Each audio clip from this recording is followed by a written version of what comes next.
শিক্ষার্থী বন্ধুরা, আজকে আমরা আলোচনা করব জুওলজির চতুর্থ অধ্যায় মানবদের শরীরতত্ত্ব, রক্ত ও রক্ত সঞ্চালন নিয়ে। এই অধ্যায়ে আমরা রক্ত সংবহনতন্ত্র সম্পর্কে বিস্তারিত জানব। প্রথমে আমরা জেনে নিব সংবহনতন্ত্র জিনিসটা কি। আমরা জানি আমাদের দেহে প্রতিনিয়ত বিপাক কাজ সম্পাদিত হয়। এইসব বিপাকের ফলে যেসব পুষ্টি পদার্থগুলো বা যেসব বর্জ্য পদার্থগুলো তৈরি হয়, এইসব পদার্থগুলো এক কোষ থেকে আরেক কোষে যাতায়াতের প্রয়োজন পড়ে। আর এইসব পদার্থগুলোকে পরিবহন করার জন্য মানবদেহে যে তন্ত্রটা ব্যবহৃত হয় সেটার নামই হচ্ছে কি সংবহন তন্ত্র। তাহলে সংবহন তন্ত্রের সংজ্ঞাটা কি? মানবদেহে যে তন্ত্র বিভিন্ন ধরনের পদার্থ এক স্থান থেকে আরেক স্থানে সঞ্চারিত করে থাকে সেই তন্ত্রকে বলা হয় সংবহন তন্ত্র, বা এটাকে আমরা বলতে পারি পরিবহন তন্ত্র। এখন কথা হচ্ছে, এই পরিবহনটা কিসের মাধ্যমে হবে বা এই সংবহনটা কিসের মাধ্যমে হবে? সংবহনটা দুই ধরনের জিনিসের দ্বারা হতে পারে। একটা হচ্ছে রক্ত, আরেকটা হচ্ছে লসিকা। যদি এই পরিবহনটা রক্তের মাধ্যমে হয় বা সংবহনটা রক্তের মাধ্যমে হয়, তাহলে সেই সংবহন তন্ত্রকে আমরা বলবো রক্ত সংবহন তন্ত্র। আর যদি এই সংবহনটা লসিকার মাধ্যমে হয়ে থাকে, তাহলে সেই সংবহনকে আমরা বলবো লসিকা সংবহন তন্ত্র। আমরা নিশ্চয় তন্ত্র সম্পর্কে জানি যে যখন বেশ কিছু অঙ্গ একত্রিত হয়ে একটা কাজ সম্পাদন করে তখনই সেটাকে কিন্তু তন্ত্র বলে। যেমন কি পরিপাক তন্ত্র, বেশ কিছু অঙ্গ একত্রিত হয়ে পরিপাক কাজ সম্পাদন করে। যেমন শ্বসন তন্ত্র, বেশ কিছু অঙ্গ একত্রিত হয়ে কি শ্বসন কার্য সম্পাদন করে থাকে। যদি বলি রেচন তন্ত্র, বেশ কিছু অঙ্গ একত্রিত হয়ে কি রেচন কাজের সাথে জড়িত থাকে। এরকম ভাবে যদি রক্ত সংবহন তন্ত্রের কথা বলি বা লসিকা সংবহন তন্ত্রের কথা বলি, তাহলে বেশ কিছু অঙ্গ কিন্তু আমরা রক্ত সংবহন তন্ত্রে পেয়ে যাব যারা রক্ত পরিবহনের সাথে জড়িত, বা লসিকা সংবহন তন্ত্রেও কিন্তু আমরা বেশ কিছু অঙ্গ পেয়ে যাব যারা লসিকা পরিবহনের সাথে জড়িত। রক্ত সংবহন তন্ত্রে যে অঙ্গগুলো থাকে, যেমন রক্ত, হৃৎপিণ্ড এবং রক্তবাহিকা। রক্তবাহিকাগুলো তিন ধরনের হয়ে থাকে। একটি হচ্ছে ধমনী, একটি হচ্ছে শিরা, আরেকটি হচ্ছে কৈশিক জালিকা। কৈশিক জালিকা। একইভাবে লসিকা সংবহন তন্ত্রে যে অঙ্গগুলো জড়িত থাকে তারা হচ্ছে লসিকা, লসিকা বাহিকা এবং লসিকা গ্রন্থি। লসিকা গ্রন্থিগুলো যেমন কি হতে পারে? যেমন টনসিল, প্লিহা, অ্যাডেনয়েড গ্রন্থি, এগুলো কিন্তু হচ্ছে লসিকা গ্রন্থি। তো আমরা প্রথমে রক্ত সংবহন তন্ত্র সম্পর্কে বিস্তারিত আলোচনা করব, তারপরে আমরা লসিকা সংবহন তন্ত্রে প্রবেশ করব। রক্ত সংবহন তন্ত্রে প্রথমে আমরা রক্ত টপিকটা আলোচনা করে নিব, তারপরে আমরা হৃৎপিণ্ড নিয়ে আলোচনা করব, আর রক্তবাহিকা নিয়ে আমরা আলোচনা করব। তবে তোমরা এসএসসি তে কিন্তু রক্তবাহিকা সম্পর্কে জেনে এসেছো বিস্তারিত, এই জন্য আমাদের উচ্চ মাধ্যমিক লেভেলে রক্ত এবং হৃৎপিণ্ড সম্পর্কে বিস্তারিত আলোচনা রয়েছে। তাহলে আমরা টপিক নিয়ে নিব রক্ত। মানবদেহে সর্বপ্রথম উইলিয়াম হার্ভে রক্ত সংবহন তন্ত্র আবিষ্কার করেন 1628 সালে। তো চলো আমরা রক্ত সম্পর্কে জেনে নিই। রক্ত এক ধরনের তরল যোজক কলা। যোজক কলা জিনিসটা কি, বা যোজক টিস্যু?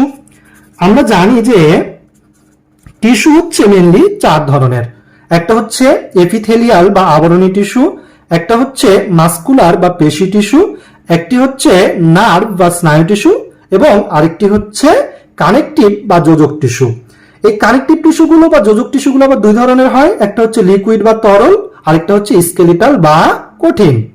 তো এই জায়গাতে আমরা যে রক্তটা দেখতে পাচ্ছি সেটা হচ্ছে কি লিকুইড কানেকটিভ টিস্যু বা তরল যোজক কলা। তাহলে রক্ত জিনিসটা কি আসলে? রক্ত হচ্ছে এক ধরনের তরল যোজক কলা। এখানে লক্ষ্য করো, আমরা বেশ কিছু ইনফরমেশন নিয়েছি রক্ত সম্পর্কে, সেই ইনফরমেশন গুলো একটু জেনে নিই। যেমন রক্তের কালার কি, লাল বা কালচে টাইপের হয়। পিএইচ কেমন? 7.35 থেকে 7.45 বা গড়ে 7.40। তাহলে এরকম পিএইচ এর যদি হয় তাহলে রক্তের প্রকৃতি কেমন হবে? যেহেতু 7 এর উপরে, তাহলে অবশ্যই কি ক্ষারধর্মী বা সামান্য ক্ষারধর্মী। আপেক্ষিক গুরুত্ব কেমন? 1.055 থেকে 1.065। তাহলে কি পানির চেয়ে অবশ্যই বেশি, কারণ পানির আপেক্ষিক গুরুত্ব কত? 1। কারো আপেক্ষিক গুরুত্ব বলতে আমরা কি বুঝি? যেমন পানির চেয়ে যদি কারো আপেক্ষিক গুরুত্ব বেশি হয় তার মানে হচ্ছে সেই জিনিসটা পানির চেয়ে বেশি গাঢ়। এখানে পানির আপেক্ষিক গুরুত্ব কত? 1, বাট রক্তের আপেক্ষিক গুরুত্ব হচ্ছে 1.055। তার মানে কি যে রক্ত পানির তুলনায় 0.055 গুণ বেশি গাঢ়। তারপরে খেয়াল করো রক্তের পরিমাণ। স্বাভাবিকভাবে একটা মানুষের গড়ে 5 থেকে 6 লিটার রক্ত থাকে। যদি সেটা পুরুষ হয় তাহলে 5 থেকে 6 লিটার, যদি স্ত্রী হয় তাহলে 4 থেকে 5 লিটার। স্ত্রীদের ক্ষেত্রে একটু কম থাকে পুরুষের তুলনায়। তারপরে রক্তের আমরা একটু পরে দেখব উপাদানে গিয়ে দুইটা উপাদান রয়েছে, একটা হচ্ছে রক্তরস, একটা হচ্ছে রক্তকণিকা। যেখানে রক্তরসের পরিমাণটা বেশি 55% আর রক্তকণিকার পরিমাণ 45%। তাহলে রক্তের মধ্যে রক্তরস আর রক্তকণিকা পাওয়া যায়, আমরা একটু পরে কিন্তু সেটি দেখব। তাপমাত্রা বডি টেম্পারেচারের মতোই, আমরা জানি আমাদের body temperature 36 to 38 degree Celsius, অতএব রক্তের টেম্পারেচারও কিন্তু 36 থেকে 38 ডিগ্রি সেলসিয়াস। স্বাদ কেমন? স্বাদটা একটু লবণাক্ত। দেহের মোট ওজনের কতটুকু পরিমাণ রক্ত থাকে? 7 থেকে 8%। তাহলে একটা মানুষের ওজন যদি 60 কেজি হয় তার 7 থেকে 8% হচ্ছে তার দেহে রক্ত পাওয়া যাবে। কোষ বহিস্থ তরলের কত? 30 থেকে 35%। এই ইনফরমেশনগুলো তোমরা কিন্তু অবশ্যই ভালো করে খেয়াল করবা। প্রতি কেজি দেহের ওজনের জন্য গড়ে 90 মিলিলিটার। দ্যাট মিনস কারো ওজন যদি 60 কেজি হয় তাহলে তার দেহে রক্ত কতটুকু থাকবে? 60 × 90, দ্যাট মিনস কত? 5400 মিলিলিটার, বা প্রায় কত? 5.5 লিটারের মতো। প্রতি মিটার স্কোয়ার দেহতলের জন্য গড়ে 3.3 লিটার। আর রক্তে আমিষের পরিমাণ বা প্রোটিনের পরিমাণ 6 থেকে 8 মিলিগ্রাম পার ডেসিলিটার। এটা কিন্তু খুবই ইম্পর্টেন্ট যে রক্তে প্রোটিনের পরিমাণ কতটুকু। তাহলে এই ইনফরমেশনগুলো আমরা মনে রাখবো, কারণ এই ইনফরমেশনগুলো বিভিন্ন অ্যাডমিশন টেস্টে এবং একাডেমিক লেভেলের বোর্ড পরীক্ষাগুলোতে কিন্তু চলে আসে। তাহলে চলো আমরা এবার এই রক্তের উপাদানগুলো কি, এই রক্তের উপাদানগুলো নিয়ে আমরা একটু আলোচনা করতে চাই। রক্তের উপাদানগুলো সম্পর্কে আমাদের জানতে গেলে কি করতে হবে? রক্তকে ভাঙতে হবে বা বিশ্লেষণ করতে হবে। আর যে যন্ত্রের মাধ্যমে আমরা রক্তকে বিশ্লেষণ করি সে যন্ত্রের নাম হচ্ছে সেন্ট্রিফিউগাল যন্ত্র। সেন্ট্রিফিউগাল যন্ত্র কি করে? রক্তকে বিশ্লেষণ করে ফেলে, তার মানে রক্তের উপাদানগুলোকে ভেঙে ফেলে। তাহলে আমাদের এখন কি করতে হবে? রক্তকে সেন্ট্রিফিউজ করতে হবে। কিভাবে সেন্ট্রিফিউজ করা হয়? একটা টেস্ট টিউবের মধ্যে, এই যে একটা টেস্ট টিউব, এই টেস্ট টিউবের মধ্যে আমরা রক্তটাকে নিই, তারপরে আমরা সেন্ট্রিফিউগাল যন্ত্রে এই টেস্ট টিউবটাকে দিয়ে দিই। তারপর যখন আমরা সেন্ট্রিফিউজ করি তখন কি হয়? এই যে যেই পরিমাণ রক্তগুলো থাকে এই রক্তের উপাদানগুলো ভেঙে যায়। তো কিভাবে সেন্ট্রিফিউজটা করা হয়? এই টেস্ট টিউবটা সেন্ট্রিফিউগাল যন্ত্রে প্রতি মিনিটে 3000 বারের মতো ঘুরে। 3000 বার, চিন্তা করে দেখো, প্রতি মিনিটে 3000 বার ঘুরছে। এরকম ভাবে 30 মিনিট সেন্ট্রিফিউজ করলে, 30 মিনিট যদি আমরা সেন্ট্রিফিউজ করি তাহলে এই টেস্ট টিউবে যে আমরা রক্তগুলো নিয়েছিলাম এই রক্তের মধ্যে যেগুলো ভারী অংশ সেগুলো নিচে চলে আসবে, আর যেগুলো হালকা অংশ সেগুলো উপরে চলে যাবে। নিচের এই ভারী অংশগুলোর নাম হচ্ছে রক্তকণিকা, আর উপরের হালকা অংশগুলোর নাম হচ্ছে রক্তরস বা প্লাজমা। এই রক্তরসের পরিমাণ কতটুকু আমরা বললাম? এই যে 55%, তাহলে 55% হচ্ছে রক্তরস, আর এই রক্তকণিকার পরিমাণ হবে 45%।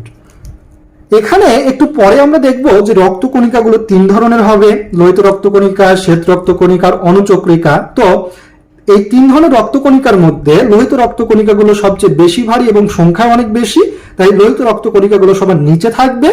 আর অনুচক্রিকা এবং শ্বেত রক্তকণিকাগুলো লোহিত রক্তকণিকার তুলনায় একটু হালকা, তাই সেগুলো উপরে এই অঞ্চলে থাকবে। আর রক্তরসগুলো সবার উপরে থাকবে। সাধারণত এই অঞ্চলের কালারটা বা রক্তরসের কালারটা কেমন হবে? ঈষৎ হলুদ বা সামান্য হলুদ টাইপের। আর নিচের এই রক্তকণিকার কালার হবে লাল, স্পেশালি যেটা লোহিত রক্তকণিকা, এটার পরিমাণ অনেক বেশি এবং এই অঞ্চলটুকু কিন্তু লাল দেখাবে। আর লোহিত রক্তকণিকার উপরে যে শ্বেত রক্তকণিকা এবং অনুচক্রিকা থাকবে, এই অঞ্চলে যেহেতু শ্বেত রক্তকণিকার কালার সাদা এবং অনুচক্রিকার কোনো কালার থাকে না, তাই এই অঞ্চলটুকু অনেকটা বর্ণহীন বা সাদা দেখাবে, অনেকটা এরকম একটা সাদা কোট দেখাবে এই জায়গাতে রক্তরস এবং লোহিত রক্তকণিকার মাঝখানে একটা সাদা কোট দেখাবে, এই কোটটাকে বলা হয় বাফি কোট।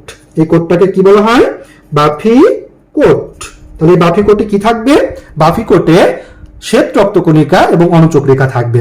তাহলে আমরা দেখলাম রক্তকে যদি আমরা ভাঙি তাহলে আমরা মেইনলি কি পাবো?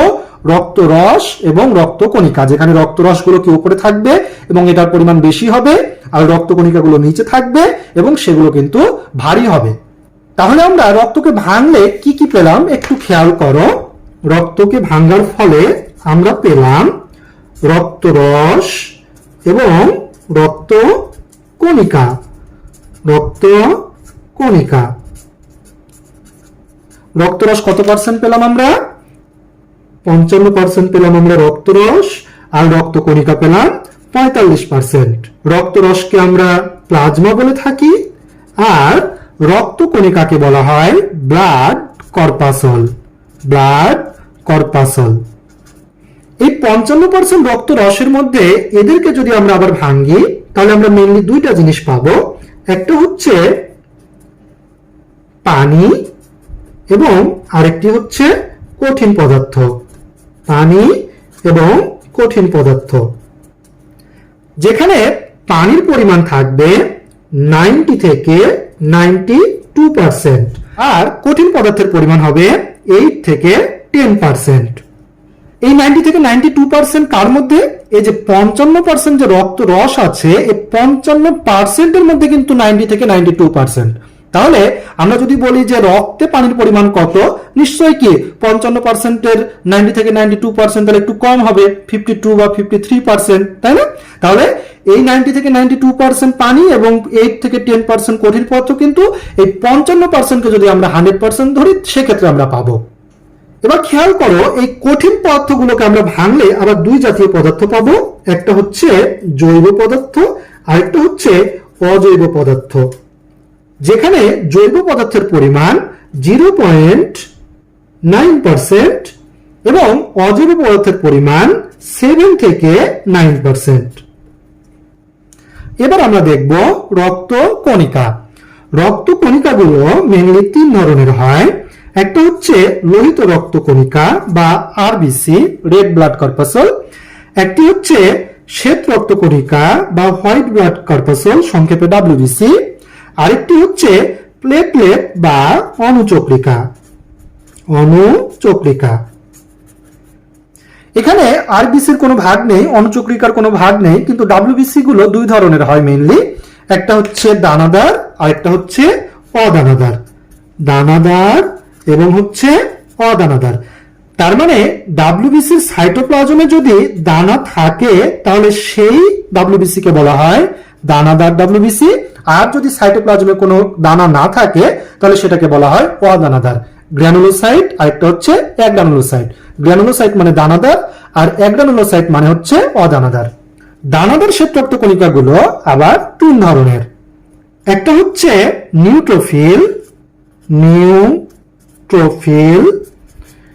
একটা হচ্ছে ইওসিনোফিল, ইওসিনোফিল। এবং আরেকটি হচ্ছে বেসোফিল, বেসোফিল। আর অদানাদার শ্বেত রক্তকণিকাগুলো দুই ধরনের। একটা হচ্ছে লিম্ফোসাইট, লিম্ফোসাইট। আরেকটি হচ্ছে মনোসাইট। তাহলে সার্বিকভাবে শ্বেত রক্তকণিকাগুলো কয় ধরনের হলো? 1, 2, 3, 4, 5। তাহলে সার্বিকভাবে শ্বেত রক্তকণিকা 5 ধরনের, আর মেইনলি দুই ধরনের, দানাদার আর অদানাদার। সার্বিকভাবে 5 ধরনের কি কি? নিউট্রোফিল, ইওসিনোফিল, বেসোফিল, লিম্ফোসাইট এবং হচ্ছে মনোসাইট। খেয়াল করো, অনেক সময় কিন্তু আমরা এলোমেলো করে ফেলি যে দানাদার 3টা না অদানাদার 3টা, এটা কিন্তু অনেক সময় কিন্তু আমাদের এলোমেলো হয়ে যায়। তো এভাবে তোমরা খেয়াল রাখবা, দানাদার ছোট শব্দ, অদানাদারটা কিন্তু একটু বড় শব্দ। দানাদার ছোট শব্দ যার ভাগ বেশি 3টা, আর অদানাদার বড় শব্দ যার ভাগ কিন্তু 2টা, তার মানে কম। ছোট শব্দের ভাগ বেশি, বড় শব্দের ভাগ কম। এবং আমরা এই দানাদারগুলোকে মনে রাখতে পারি এইভাবে, NEB, নিব দিয়ে, নিউট্রোফিল, ইওসিনোফিল এবং হচ্ছে বেসোফিল। আর অদানাদারগুলো আমরা মনে রাখতে পারি MLA, এম এ হচ্ছে মনোসাইট, এল এ হচ্ছে লিম্ফোসাইট, আর এতে হচ্ছে অ্যাগ্রানুলোসাইট। অ্যাগ্রানুলোসাইট মানে হচ্ছে অদানাদার, তাহলে এমএলএ। বা তোমরা এভাবে মনে রাখতে পারো, দানাদার শ্বেত রক্তকণিকার সবার শেষে দেখো ফিল আছে, নিউট্রোফিল, ইওসিনোফিল, বেসোফিল। আর অদানাদার গুলোর সবার লাস্টে দেখো সাইট আছে, লিম্ফোসাইট, মনোসাইট। এবার আমরা আলোচনা করব রক্ত রস সম্পর্কে। রক্ত রস কি আমরা আগেই বলেছি, ওই যে টেস্ট টিউবে ওপরের দিকে যে আমরা ঈষৎ হলুদ কালারের পদার্থগুলো পেলাম সেগুলোই কিন্তু হচ্ছে রক্ত রস। এগুলো কিন্তু সামান্য ক্ষারীয় টাইপের এবং অকোষীয়। বাট এখানে খেয়াল করো রক্তকণিকাতে কি রয়েছে, কণিকা রয়েছে, আরবিসি, ডাব্লিউবিসি, অনুচক্রিকা, বাট এখানে কোনো এরকম কণিকা নেই। রক্তরসে আমরা কি পাচ্ছিলাম, পানি আর কঠিন পদার্থ। আর এই যে কঠিন পদার্থগুলো রয়েছে, এই কঠিন পদার্থের মধ্যে জৈব আর অজৈব যে পদার্থগুলো রয়েছে, এই জৈব অজৈব পদার্থের মধ্যে যেমন কি পুষ্টি পদার্থ, প্লাজমা প্রোটিন, বিভিন্ন ধরনের আয়ন, গ্যাসীয় পদার্থ, রেচন পদার্থ, এই জাতীয় পদার্থগুলো কিন্তু থাকে। তার মধ্যে আমরা প্লাজমা প্রোটিন,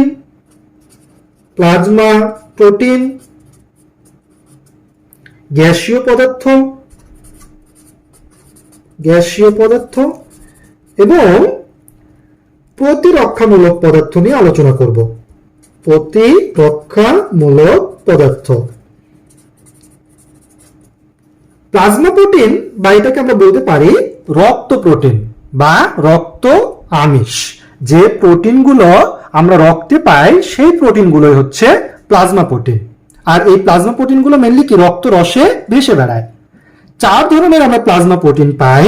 একটা হচ্ছে ফাইব্রিনোজেন,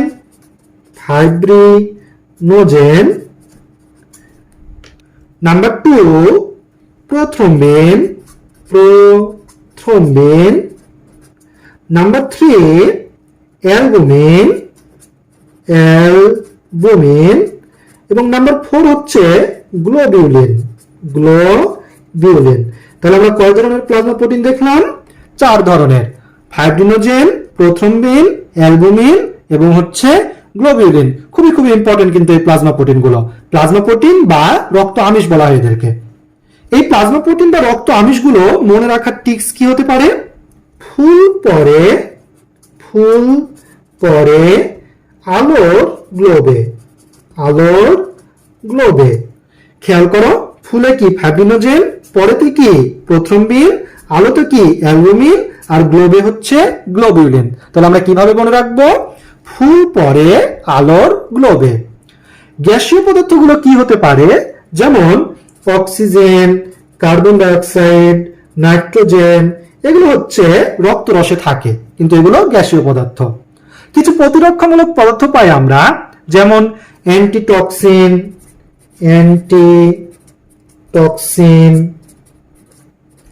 তারপরে অ্যাগ্লুটিনিন।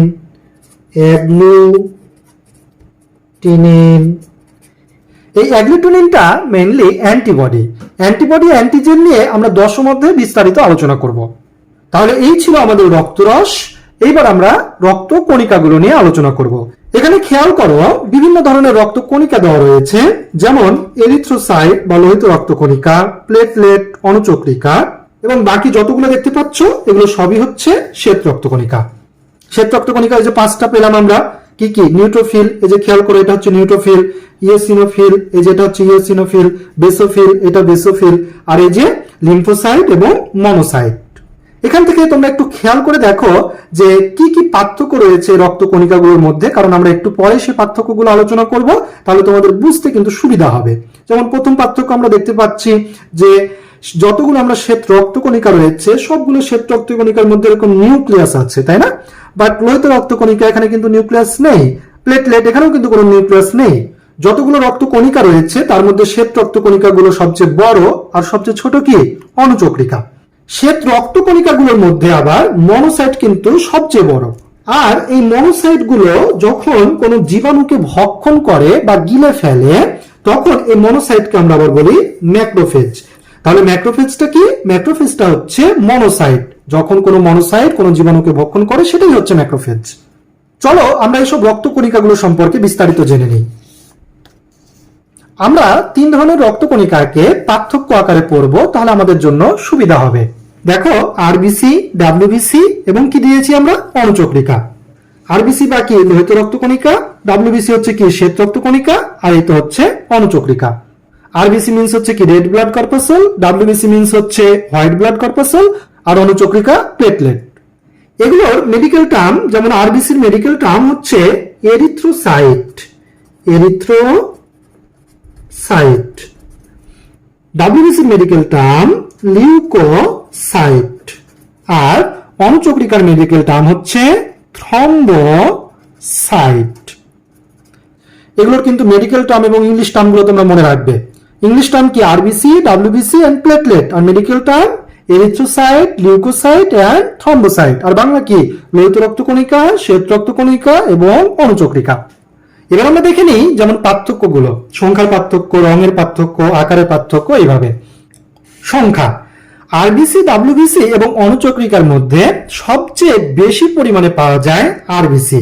প্রতি ঘন মিলিমিটার রক্তে গড়ে 50 লাখের মতো আরবিসি পাওয়া যায়, যেখানে ডাব্লিউবিসি পাওয়া যায় প্রতি ঘন মিলিমিটার রক্তে 4000 থেকে 11000-এর মতো। আর অণুচক্রিকার পরিমাণ পাওয়া যায় 1.5 থেকে 3 লাখের মতো। তাহলে সবচেয়ে বেশি পরিমাণে কোন রক্তকণিকা পাওয়া যাবে? আরবিসি। আর সবচেয়ে কম পরিমাণে ডাব্লিউবিসি। আর অণুচক্রিকা দুইজনের মাঝামাঝি থাকবে। তবে অসুস্থ অবস্থায়, গর্ভাবস্থায় এই আরবিসি এবং ডাব্লিউবিসির পরিমাণ কিন্তু বেড়ে যায়। আর বয়স ভেদে সবচেয়ে বেশি তারতম্য দেখা যায় আরবিসির সংখ্যাতে। যেমন ভ্রূণ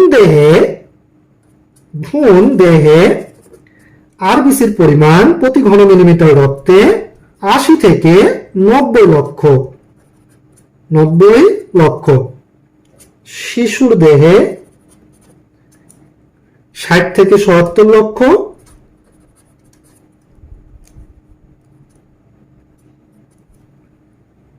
প্রাপ্তবয়স্ক পুরুষে 50 থেকে 54 লক্ষ, আর স্ত্রীতে 44 থেকে 49 লক্ষ। তাহলে সবচেয়ে বেশি আরবিসি কোন ক্ষেত্রে আমরা পাচ্ছি? ভ্রূণ দেহে। আর সবচেয়ে কম পাচ্ছি আমরা স্ত্রী দেহে। আর যদি সার্বিকভাবে প্রশ্ন করে যে প্রাপ্তবয়স্ক মানুষে আরবিসির সংখ্যা কত, সেক্ষেত্রে আমরা বলবো 50 লক্ষ। তাহলে 3 ধরনের রক্তকণিকার মধ্যে আমরা সবচেয়ে বেশি কি পেলাম? আরবিসি। আর সবচেয়ে কম পেলাম আমরা ডাব্লিউবিসি। আমরা যদি আরবিসি এবং ডাব্লিউবিসির অনুপাত করি তাহলে অনুপাত কেমন হবে? RBC is to WBC 700:1। আরেকটা ইনফরমেশনে 500:1 বলা হয়, তো যেটা পরীক্ষাতে থাকবে আমরা সেটাই দিব। আর যদি দুটোই থাকে তাহলে আমরা 700:1 দিব। তবে খেয়াল রাখবো আরবিসি এবং ডাব্লিউবিসির অনুপাত বললে 700:1, আর ডাব্লিউবিসি আর আরবিসির অনুপাত যদি বলে তাহলে কিন্তু 1:700, উল্টা হয়ে যাবে। এবার যদি আমরা বলি রঙের ক্ষেত্রে, তাহলে আরবিসির কালার কেমন হবে? লাল। ডাব্লিউবিসি কি? সাদা। অণুচক্রিকা বর্ণহীন, তার ক্ষেত্রে কোনো কালার নেই। আকারের কথা যদি আমরা বলি তাহলে ডাব্লিউবিসি হচ্ছে সবচেয়ে বড়, আর সবচেয়ে ছোট হচ্ছে বা ক্ষুদ্রতম হচ্ছে অণুচক্রিকা, সবচেয়ে ছোট। যতগুলো ডাব্লিউবিসি রয়েছে তার মধ্যে আবার সবচেয়ে বড় কি? একটু আগে আমরা বলেছি মনোসাইট, তাই না? মনোসাইট সবচেয়ে বড়। আকৃতির ক্ষেত্রে আরবিসি গুলো কেমন হয়? দ্বি অবতল চাকতির মতো। ডাব্লিউবিসি গুলো প্রাথমিক অবস্থায় গোল বা ডিম্বাকার থাকে, তবে বয়স বাড়ার সাথে সাথে সেটি বৃক্কাকার বা অশ্বক্ষুরাকার হয়। অশ্বক্ষুরাকার মানে কি? ঘোড়ার খুরের মতো। আর অণুচক্রিকা গুলো ডিম্বাকার হয়ে থাকে, ডিম্বাকার। নিউক্লিয়াসের ক্ষেত্রে যদি আমরা বলি তাহলে আরবিসিতে নিউক্লিয়াস থাকে না, ডাব্লিউবিসিতে নিউক্লিয়াস থাকে, আর অণুচক্রিকাতে নিউক্লিয়াস থাকে না। তবে আরবিসির ক্ষেত্রে অপরিণত অবস্থা, ফিটাস এবং ভ্রূণ অবস্থার ক্ষেত্রে নিউক্লিয়াস পাওয়া যায়। তাহলে ভ্রূণ অবস্থার আরবিসি, ফিটাসের আরবিসি এবং অপরিণত অবস্থার আরবিসিতে আমরা নিউক্লিয়াস পেয়ে থাকি। আর পরিণত অবস্থার আরবিসিতে আমরা নিউক্লিয়াস পাই না। আরেকটি ইনফরমেশনে বলা হয় স্তন্যপায়ী প্রাণীদের মধ্যে শুধু উটের ক্ষেত্রে পরিণত আরবিসিতে নিউক্লিয়াস থাকে, যদিও এই তথ্যটি সঠিক নয়। তাহলে এ ধরনের যদি কোনো প্রশ্ন হয় যে উটের আরবিসিতে নিউক্লিয়াস থাকে কি থাকে না, সোজা কথার উত্তর কি, নিউক্লিয়াস থাকে না। এবার আমরা দেখি আয়ুষ্কাল। আরবিসি গুলো গড়ে 120 দিনের মতো বাঁচে, 120 দিন। ডাব্লিউবিসি যেহেতু 5 ধরনের রয়েছে, তাহলে তাদের আয়ুষ্কাল কি বিভিন্ন হবে। তো গড়ে সেক্ষেত্রে 2 থেকে 15 দিন, 2 থেকে 15 দিন। আর অনুচক্রিকার আয়ুষ্কাল হচ্ছে 5 থেকে 9 দিন। তাহলে সবচেয়ে কোন রক্তকণিকা বেশি দিন বাঁচে, আরবিসি। আবার সবচেয়ে বেশি পরিমাণে রক্তকণিকা পাওয়া যায় আরবিসি। তাই আরবিসির কালার লাল হওয়াতে আমাদের রক্তের কালারটাও কিন্তু কি হয়, লাল হয়। এই আরবিসির আয়ুষ্কাল 120 দিন, তার মানে কি এই যে 120 দিন, ডব্লিউবিসির ক্ষেত্রে 2 থেকে 15 দিন, অনুচক্রিকা 5 থেকে 9 দিন, এই সময়গুলো পর পর এই রক্তকণিকাগুলো নষ্ট হয়ে যায়। তাই আমরা এই সময় পর পর, অর্থাৎ যদি 120 দিন পর পর যদি আমরা কাউকে ব্লাড ডোনেট করি, তাহলে আমাদের কোনো সমস্যা হয় না। কারণ এমনিতেই আমরা ব্লাড ডোনেট না করলে কি হবে, ব্লাডগুলো তো নষ্টই হয়ে যাবে। তার থেকে ব্লাডগুলো যদি আমরা ডোনেট করি, তাহলে একটা সুবিধা হচ্ছে এই ব্লাডগুলো যখন নষ্ট হয়ে যায়, মারা যায়, তখন তো ব্লাডগুলো বর্জ্য হয়ে যায়। এই বর্জ্যগুলো আমাদের দেহ থেকে কি নিষ্কাশন করতে হয়, তাই না? আর ব্লাডগুলো যখন আমরা ডোনেটই করে দিব 120 দিন পর পর, তখন কি এই নিষ্কাশনের ঝামেলাটা থাকলো না। তাহলে ব্লাড ডোনেট করাই কি ভালো না? ওকে। উৎসস্থলের কথা যদি আমরা বলি, তাহলে আরবিসি গুলো সাধারণত যকৃত, প্লীহা, লাল অস্থিমজ্জা এবং বড় বড় অস্থির প্রান্তভাগ থেকে তৈরি হয়ে থাকে। আর ডাব্লিউবিসি গুলো যকৃত, প্লীহা, লাল অস্থিমজ্জা, লসিকা এসব জায়গা থেকে তৈরি হয়ে থাকে। আর অনুচক্রিকা তৈরি হওয়ার ক্ষেত্রে 2টি মতবাদ রয়েছে। একটি হচ্ছে লাল অস্থিমজ্জার মেগা ক্যারিওসাইট কোষ থেকে, আরেকটি ইনফরমেশন হচ্ছে ডাব্লিউবিসি থেকে তৈরি হয়ে থাকে। তাহলে আমরা কি দেখলাম, আরবিসি গুলো যকৃত, প্লীহা, লাল অস্থিমজ্জা এসব জায়গা থেকে, ডাব্লিউবিসি গুলো সেটাও কিন্তু যকৃত, প্লীহা, লাল অস্থিমজ্জা এসব জায়গা থেকে, আর অনুচক্রিকা গুলো এই আরবিসি যে জায়গা থেকে তৈরি হচ্ছে লাল অস্থিমজ্জার মেগা ক্যারিওসাইট কোষ থেকে, এটা একটা ইনফরমেশন। আরেকটি ইনফরমেশন হচ্ছে ডাব্লিউবিসি থেকে। তবে আরবিসির ক্ষেত্রে বিভিন্ন সময়ে বিভিন্ন জায়গা থেকে তৈরি হয়। যেমন ভ্রূণ অবস্থাতে এক জায়গা থেকে, জন্মের পর থেকে 20 বছর পর্যন্ত এক জায়গা থেকে, এবং 20 বছর পর থেকে জীবনের যে বাকি সময়, সে সময় কিন্তু আরেক জায়গা থেকে। এটা তোমরা একটু খেয়াল রাখবে।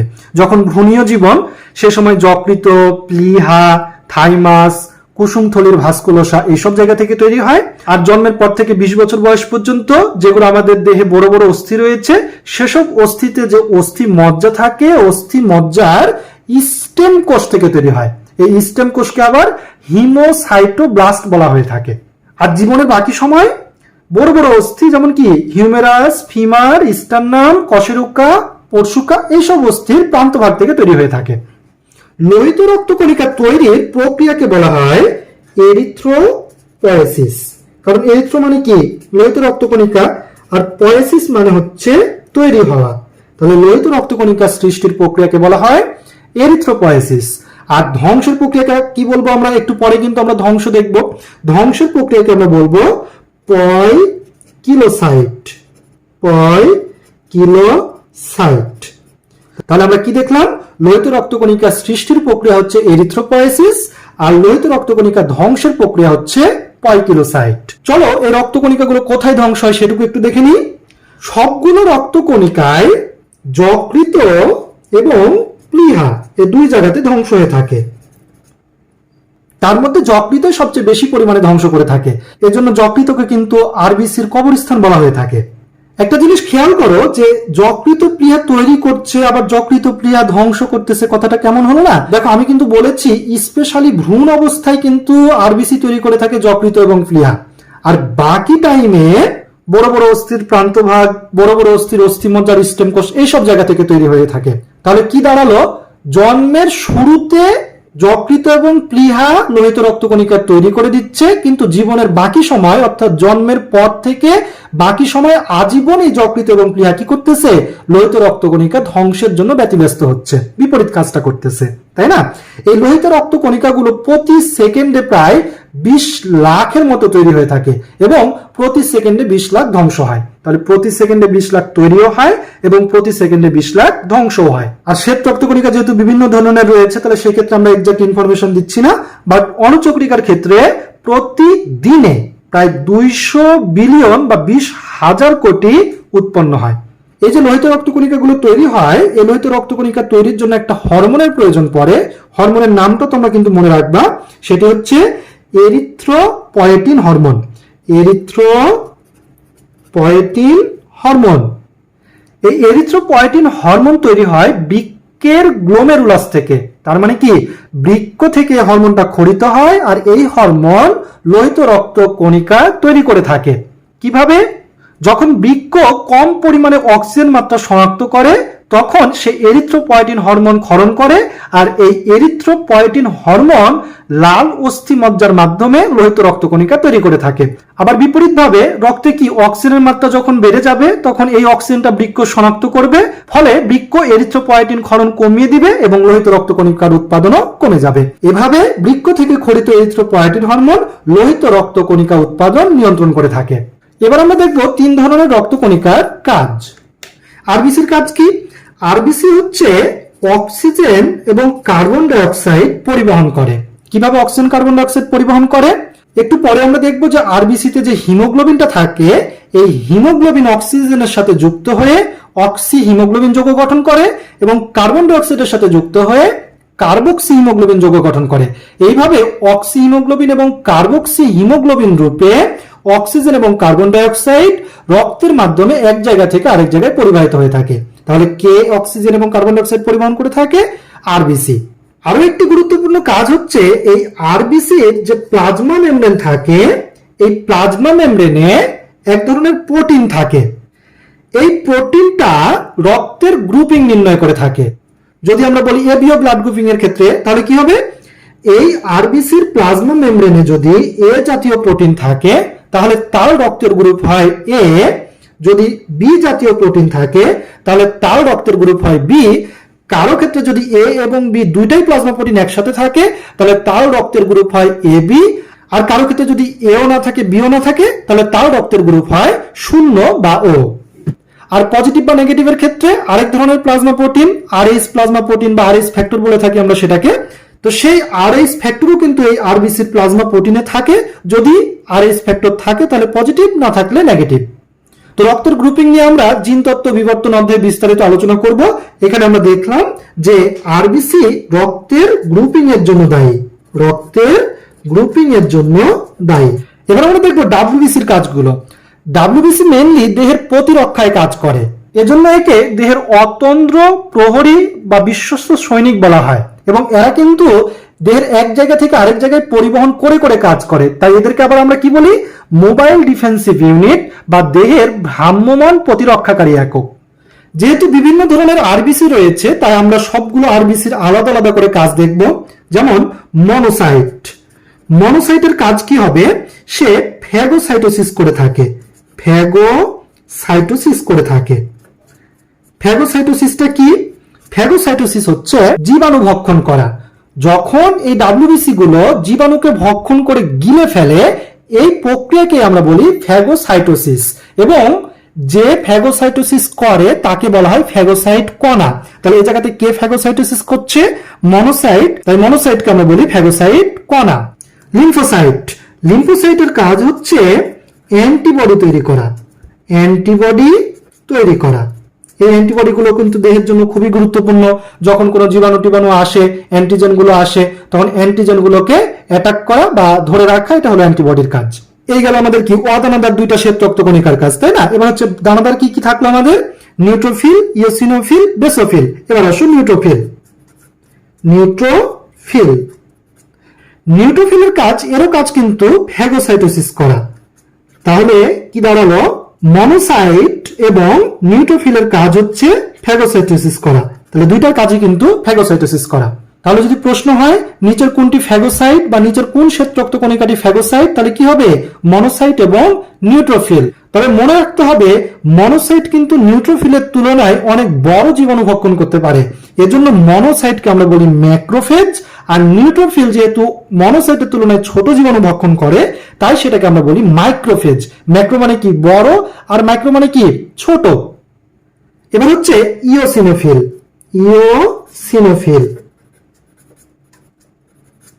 ইওসিনোফিল কি করে? কৃমির লার্ভা এবং অ্যালার্জিক অ্যান্টিবডির বিরুদ্ধে কাজ করে। তারপরে কি আমাদের বেসোফিল। বেসোফিল কি করে? সে হচ্ছে হেপারিন নিঃসরণ করে। এই হেপারিনটা কিন্তু রক্ত জমাট বাঁধতে বাধা প্রদান করে।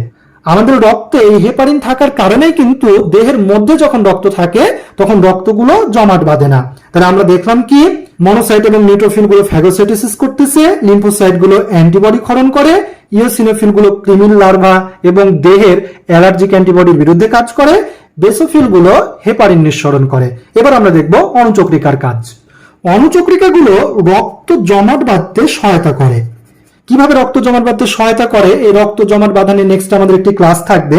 তো রক্ত জমাট বাঁধাকে আমরা বলি হিমোস্ট্যাসিস, আর এই অণুচক্রিকা হিমোস্ট্যাসিসে সহায়তা করে। কিভাবে? হিমোস্ট্যাটিক প্লাগ গঠন করে। কোনো জায়গা যখন কেটে যায় ওই জায়গাতে অণুচক্রিকা একটা প্লাগ তৈরি করে দেয়। এই প্লাগটার নামই হচ্ছে হিমোস্ট্যাটিক প্লাগ, যেটা অণুচক্রিকা তৈরি করে দেয়। তারপরে এই অণুচক্রিকা সেরোটোনিন ক্ষরণ করে থাকে। সেরোটোনিন জিনিসটা কি? সেরোটোনিন হচ্ছে এক ধরনের রাসায়নিক পদার্থ যার নাম হচ্ছে 5-হাইড্রোক্সিট্রিপটামিন। এই সেরোটোনিন যখন কোনো রক্তনালী কেটে যায় তখন সে রক্তনালী সংকোচন ঘটায়, যার ফলে রক্তপাত হ্রাস হয়।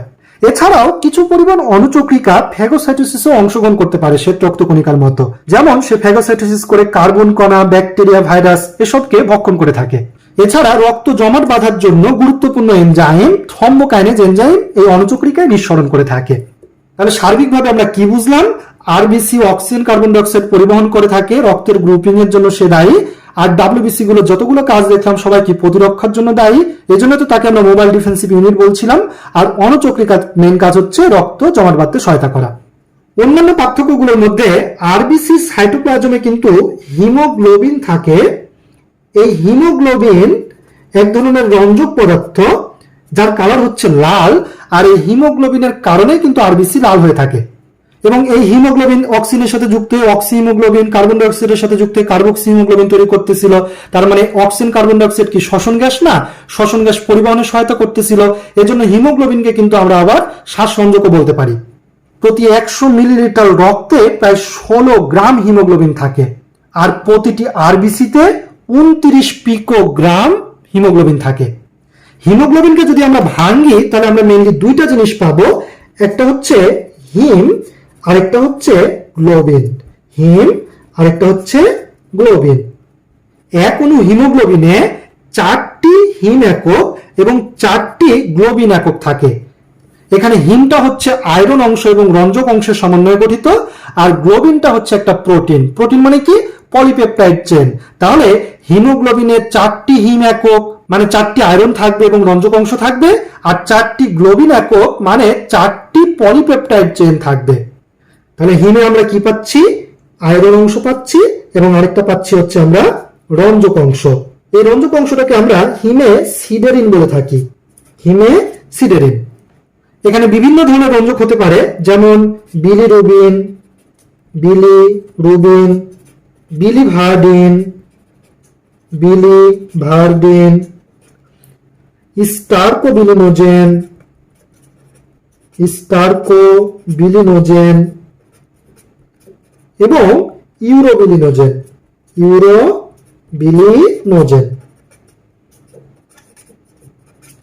সার্বিকভাবে বিলিরুবিন, বিলিভার্ডিন, স্টারকোবিলিনোজেন এবং ইউরোবিলিনোজেনকে একসাথে আমরা বলি হিমে সিডেরিন।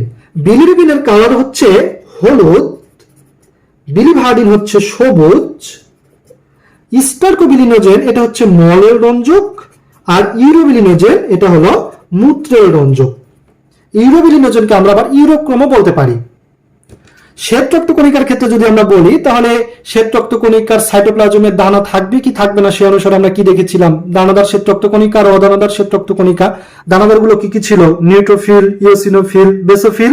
সেগুলোর ক্ষেত্রে একটু খেয়াল করো, নিউট্রোফিল, ইওসিনোফিল, বেসোফিল।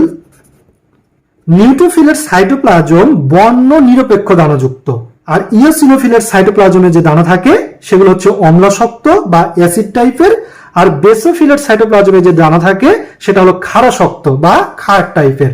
নিউট্রোফিল গুলো যেহেতু বর্ণ নিরপেক্ষ দানা, তাই এটা ইওসিন রঞ্জকে বেগুনি বর্ণ ধারণ করে, বেগুনি বর্ণ ধারণ করে। আর ইওসিনোফিল গুলো ইওসিন রঞ্জকে লাল বর্ণ ধারণ করে, বেসোফিল গুলো ইওসিন রঞ্জকে নীল বর্ণ ধারণ করে। অনেকটা কি লিটমাস পেপারের মতো, তাই না? ইওসিনোফিল কি অ্যাসিডিও টাইপের, আর আমরা জানি কি অ্যাসিড কি নীল লিটমাস পেপারকে লাল করে। তাহলে ইওসিনোফিল অম্লশক্ত বা অ্যাসিডিও হওয়ায় ইওসিন রঞ্জকে লাল বর্ণ ধারণ করে, আর বেসোফিল যেহেতু ক্ষারশক্ত, ক্ষার কি করে লাল লিটমাস পেপারকে নীল করে। তাহলে এভাবে মনে রাখবা, বেসোফিল ইওসিন রঞ্জকে নীল বর্ণ প্রদান করে। বাকি যে অদানাদার শ্বেত রক্তকণিকাগুলো থাকলো এদের মধ্যে যে লিম্ফোসাইটটা, এটাকে আমরা আবার ভাগ করতে পারি। একটা হচ্ছে আকৃতির ভিত্তিতে, একটা হচ্ছে উৎপত্তির ভিত্তিতে। আকৃতির ভিত্তিতে ছোট লিম্ফোসাইট, বড় লিম্ফোসাইট, আর উৎপত্তির ভিত্তিতে টি লিম্ফোসাইট এবং বি লিম্ফোসাইট। তো এই লিম্ফোসাইট নিয়ে আমরা দশম অধ্যায়ে বিস্তারিত আলোচনা করব। তাহলে এই ছিল আমাদের আরবিসি, ডাব্লিউবিসি এবং অণুচক্রিকার মধ্যে তুলনামূলক আলোচনা। এবার আমরা আলোচনা করব রক্তের কয়েকটি অস্বাভাবিক অবস্থা। তার মানে লোহিত রক্তকণিকা বেড়ে গেলে কি হয়, কম হলে কি হয়, শ্বেত রক্তকণিকা বেড়ে গেলে কি হয়, কম হলে কি হয়, অণুচক্রিকা বেড়ে গেলে কি হয়, কম হলে কি হয়, এসব সম্পর্কে আমরা আলোচনা করব। প্রথমে দেখো পলিসাইথেমিয়া। পলিসাইথেমিয়া মানে হচ্ছে আরবিসির পরিমাণ অস্বাভাবিকভাবে বেড়ে যাওয়া। আরবিসি অস্বাভাবিকভাবে বেড়ে যাওয়া। স্বাভাবিকভাবে আরবিসির মান কত? প্রতি ঘন মিলিমিটার রক্তে গড়ে 50 লাখ। তো যদি প্রতি ঘন মিলিমিটার রক্তে 65 লাখের ওপরে হয়ে যায়, তখন সেক্ষেত্রে সেটাকে আমরা বলি পলিসাইথেমিয়া। কোন কোন রোগের ক্ষেত্রে এরকম হতে পারে? যেমন কলেরা, উদরাময়। উদরাময় মানে কি? ডায়রিয়া। তাহলে কলেরা, উদরাময় ক্ষেত্রে আরবিসির পরিমাণ বেড়ে যায়, এটাকে আমরা বলি পলিসাইথেমিয়া। এরপরে দেখো অলিগোসাইথেমিয়া। আরবিসির পরিমাণ যদি কমে যায়, যদি কমে যায়, কতটুকু কমবে? 50 লাখের চেয়ে 25% যদি কমে যায়, তাহলে 50 লাখের 25% কত? 12.5 লাখ। আর আরবিসির স্বাভাবিক মান কত? প্রতি ঘন মিলিমিটার রক্তে গড়ে 50 লাখ। তাহলে 50 লাখ থেকে 12.5 লাখ বাদ দিলে কত? প্রায় 38.5 লাখ বা তার নিচে যদি চলে আসে, তখন সেই ক্ষেত্রে আমরা সেটাকে বলবো অলিগোসাইথেমিয়া। কোন রোগের ক্ষেত্রে এটা হয়ে থাকে? এই যে দেখো, অ্যানিমিয়ার ক্ষেত্রে এই রোগ হয়ে থাকে। অ্যানিমিয়া মানে কি? অ্যানিমিয়া মানে হচ্ছে রক্তাল্পতা বা রক্ত শূন্যতা। যখন রক্তে হিমোগ্লোবিনের পরিমাণ কমে যায় বা রক্তে আরবিসির পরিমাণ কমে যায়, তখন অ্যানিমিয়া হয়ে থাকে। আর এই আরবিসির পরিমাণ কমে যাওয়াটাকে বলা হয় অলিগোসাইথেমিয়া। এবার খেয়াল করো থ্যালাসেমিয়া। থ্যালাসেমিয়া এটি হচ্ছে একটি হিমোগ্লোবিন ঘটিত রোগ। এটি নিয়েও কিন্তু আমাদের জিনতত্ত্ব বিবর্তন অধ্যায়ে বিস্তারিত আলোচনা করা আছে। এবার খেয়াল করো লিউকোসাইথেমিয়া বা লিউকোসাইটোসিস। বুঝতেই পাচ্ছি আমরা লিউকো জড়িত রয়েছে, তার মানে ডাব্লিউবিসি। তাহলে ডাব্লিউবিসি এর পরিমাণ স্বাভাবিক অপেক্ষা যদি বেড়ে যায়, তখন সেটাকে আমরা বলবো লিউকোসাইথেমিয়া। কতটুকু বাড়তে পারে? আমরা জানি যে ডাব্লিউবিসির স্বাভাবিক মান কত? প্রতি ঘন মিলিমিটার রক্তে 4000 থেকে 11000। তাহলে যদি 11000-এর বেশি হয়ে যায়, 11000-এর বেশি, তখন সেটাকে আমরা বলবো লিউকোসাইথেমিয়া বা লিউকোসাইটোসিস। কোন রোগের ক্ষেত্রে সব হতে পারে? যেমন নিউমোনিয়া, নিউমোনিয়া, তারপর হচ্ছে হুপিং কাশি, হুপিং কাশি, এইসব ক্ষেত্রে লিউকোসাইথেমিয়া হয়ে থাকে। আর এই ডাব্লিউবিসির পরিমাণ যদি অস্বাভাবিক হারে বেড়ে যায়, দ্যাট মিনস 50,000 থেকে 1 লক্ষ এইরকম যদি বেড়ে যায় প্রতি ঘন মিলিমিটার রক্তে, সেই ক্ষেত্রে সেটিকে আমরা বলি লিউকোমিয়া। তাহলে যদি 11,000-এর ওপর হয়ে যায়, সেক্ষেত্রে লিউকোসাইথেমিয়া।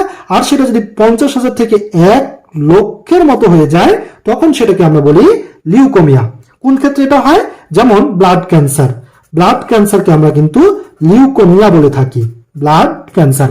এক্ষেত্রে শ্বেত রক্তকণিকার পরিমাণ অস্বাভাবিক হারে বেড়ে যায় আর আরবিসির পরিমাণ কিন্তু কমে যায়। তাহলে ডাব্লিউবিসির পরিমাণ যদি কমে যায় সেটিকে আমরা কি বলবো? ডাব্লিউবিসির পরিমাণ যদি কমে যায় সেটিকে আমরা বলি লিউকোপিনিয়া। একইভাবে খেয়াল করো, থ্রম্বোসাইট মানে কি? অনুচক্রিকা। তাহলে থ্রম্বোসাইটোসিস, এখানে যেমন দেখলাম লিউকোসাইটোসিস বেড়ে যাওয়া ডাব্লিউবিসির পরিমাণ, তাহলে থ্রম্বোসাইটোসিস মানে হচ্ছে প্লেটলেট বা অনুচক্রিকা বেড়ে যাওয়া।